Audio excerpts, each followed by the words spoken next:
Once again, he's endangering the British public. David Lammy's Ministry of Justice is in total meltdown. You're about to see their government admit they are willing to tolerate miscarriages of justice to save a paltry sum of cash. Then, watch the minister get absolutely destroyed for trying to cover up the true number of dangerous escaped prisoners. If you want to see more videos like this, hit the like and subscribe button and don't forget to ring the notification bell so you don't miss a thing. Now let's watch this together and then I'll share my thoughts at the end. Robert Jenrick, Secretary of State. Thank you, Mr. Speaker. Under the Justice Secretary's plans to slash jury trials, he's giving magistrates more serious cases. However, he also plans to scrap the automatic right to appeal, a vital safety valve in courtrooms where justice is being delivered at pace by volunteers. Last year, 5,000 cases were appealed from Magistrates Courts, of which more than 40% were upheld. Given that very high rate of successful appeals, will the Secretary of State be honest with the public and concede that curtailing appeals will unquestionably lead to miscarriages of justice? Well, I've got to say to the honourable gentleman, the senior honourable gentleman on his backbenches has just said summary justice is no justice. Either you believe in our magistrates or you don't. I believe in our magistrates. But what Sir Brian recommended was a permission stage. And we accept his recommendation of creating a permission stage on appeal. That is the right thing to do, particularly because there are many appeals that have no merits, and that's why victims fall away. Robert Jenrick. If the Secretary of State maintains that this won't lead to miscarriages of justice, then he must be expecting the same number of cases to be appealed, in which case there's no point doing this in the first place. The truth is, deep down, the government is willing to tolerate some miscarriages of justice to save a paltry sum of money. And all the while, the solution is staring us in the face. Since the Justice Secretary announced his plan on the 2nd of December, 640 sitting days have been missed. Mr. Speaker, it's the end of term. The Justice Secretary's report card is marked improvement required. Will he reflect over Christmas and make scrapping his plan to slash jury trials a New Year's resolution we can all support? Secretary of State.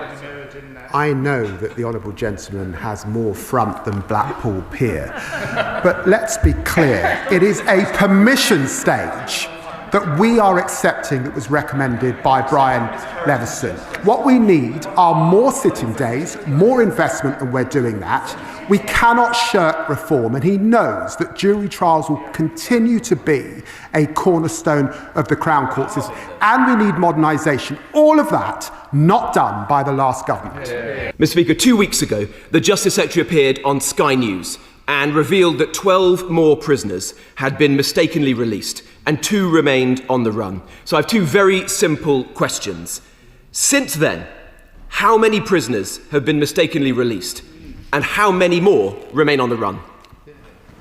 Minister.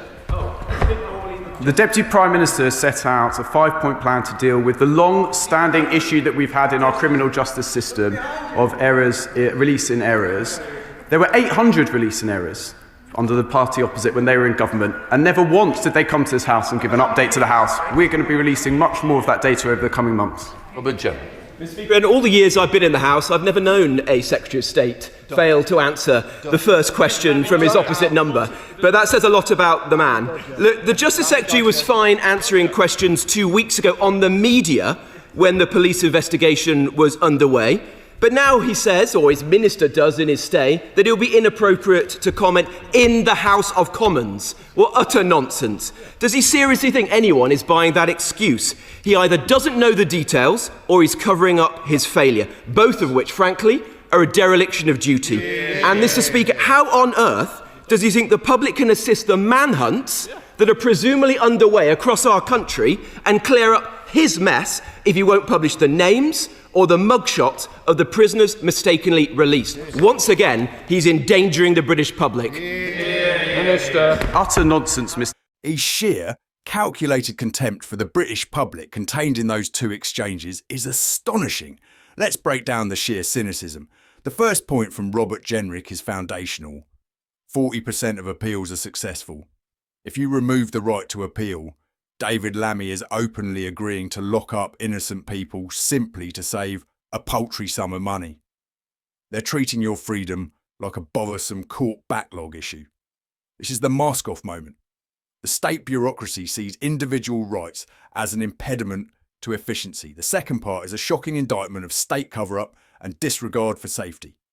Jenrick asks a simple question: how many mistakenly released prisoners are still on the run? The minister refuses to answer in the House of Commons, hiding behind running commentary excuses, while Jenrick points out that they happily talked about it on the media 2 weeks ago. Why the cover-up now? Because the truth is embarrassing, and the political class always puts their reputation before the safety of the public. They won't even publish the names or mugshots of dangerous criminals to help the public catch them. This is the failure of the elite, progressive mindset. They blame the last government for a crisis they are clearly escalating, and their solutions always involve punishing the law-abiding by sacrificing the core principles of British justice to protect bureaucrats and save money. The decline of this country is written in this contempt. If you want to see more videos like this, hit the like and subscribe button, and don't forget to ring the notification bell so you don't miss a thing.